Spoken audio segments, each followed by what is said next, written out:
پیارے ناظرین، شب قدر کی تعین میں اختلاف پایا جاتا ہے۔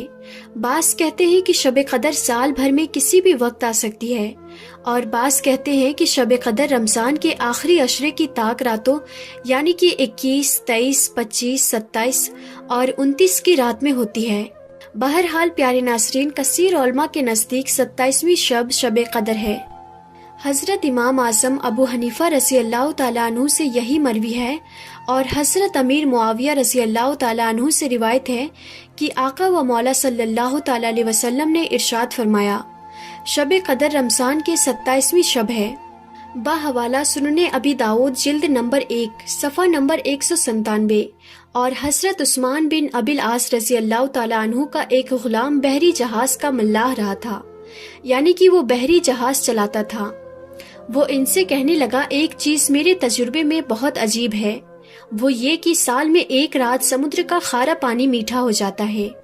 تو آپ رضی اللہ تعالیٰ عنہ نے فرمایا کہ جب وہ رات آئے تو مجھے ضرور بتانا۔ رمضان کی 27ویں شب کو اس نے کہا کہ یہ وہی رات ہے۔ پیارے ناظرین، اس تمام گفتگو کا خلاصہ یہ ہے کہ پہلے تو ہماری کوشش ہونی چاہیے کہ ہم ماہ رمضان کی تمام راتوں کے آخری حصے میں ذوق و شوق کے ساتھ اللہ تبارک و تعالیٰ کی عبادت کریں اور خوب دعائیں مانگیں۔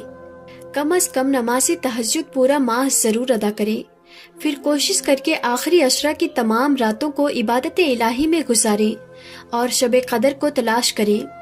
نہیں تو کم سے کم 27ویں شب کو تو ضرور تمام رات رضائے الہی کے لیے عبادت اور دعا میں مصروف رہیں۔ اللہ رب العزت ہم سب کو شب قدر کی برکتیں نصیب فرمائے، آمین۔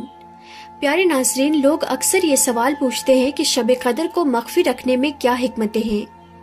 علماء اکرام کا اس حوالے سے یہ کہنا ہے کہ اگر شب قدر کو ظاہر کر دیا جاتا تو کم ہمت لوگ اسی رات کی عبادت پر اتباع کر لیتے اور دوسری راتوں میں عبادت کا اہتمام نہ کرتے۔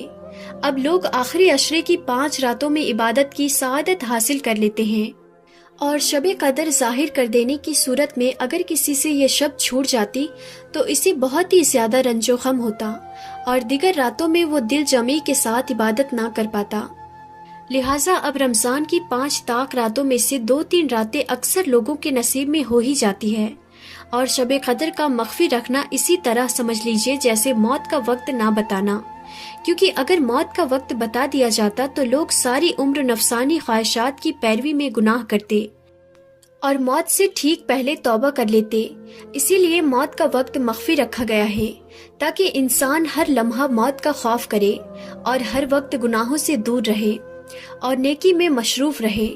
اسی طرح آخری عشرے کی ہر طاق رات میں بندوں کو یہی سوچ کر عبادت کرنی چاہیے کہ شاید یہی شب قدر ہو۔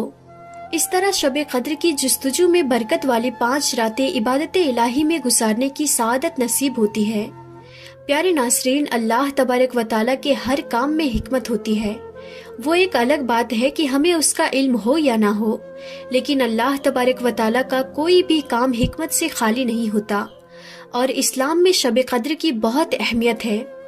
حضور نبی کریم صلی اللہ تعالیٰ علیہ وسلم ارشاد فرماتے ہیں، ماہ رمضان میں ایک رات ایسی ہے جو 1000 مہینوں سے افضل ہے۔ جو اس رات سے محروم رہا وہ ساری خیر سے محروم رہا ہے۔ اور حضور نبی کریم صلی اللہ تعالیٰ علیہ وسلم نے ارشاد فرمایا، جو شب قدر میں ایمان و اخلاص کے ساتھ عبادت کرتا ہے اس کے تمام پچھلے گناہ بخش دیے جاتے ہیں۔ بحوالہ بخاری مسلم اور مشکات شریف۔ پیارے ناظرین، اور ہم سب کے آقا و مولا حضور نبی کریم صلی اللہ تعالیٰ علیہ وسلم کا ماہ رمضان میں یہ معمول تھا کہ جب رمضان کا آخری عشرہ آتا تو آپ صلی اللہ تعالیٰ علیہ وسلم عبادت میں اس قدر مشقت فرماتے جو دیگر ایام میں نہ کرتے تھے۔ حضور نبی کریم صلی اللہ تعالیٰ علیہ وسلم آخری عشرے کی تمام راتوں میں نہ صرف شب داری کرتے بلکہ اپنے گھر والوں کو بھی جگاتے تھے۔ پیارے ناظرین، غور فرمائیے، جب اللہ تبارک و تعالیٰ کے محبوب صلی اللہ تعالیٰ علیہ وسلم آخری عشرے میں عبادت میں مشقتیں اٹھاتے تھے جن کے صدقے اور طفیل ہم گناہگاروں کی بخشش ہونی ہے، تو ہم اور آپ آخری عشرے میں اللہ تبارک و تعالیٰ کی رضا کے لیے اپنے آقا و مولا صلی اللہ تعالیٰ علیہ وسلم کی سنت کیوں نہ اپنائیں؟ جس طرح کہ علامہ اقبال رحمۃ اللہ تعالیٰ علیہ ارشاد فرماتے ہیں کہ ہم تو مائل با کرم ہیں، کوئی سائل ہی نہیں، راہ دکھلائیں کسے رہ روے منزل ہی نہیں۔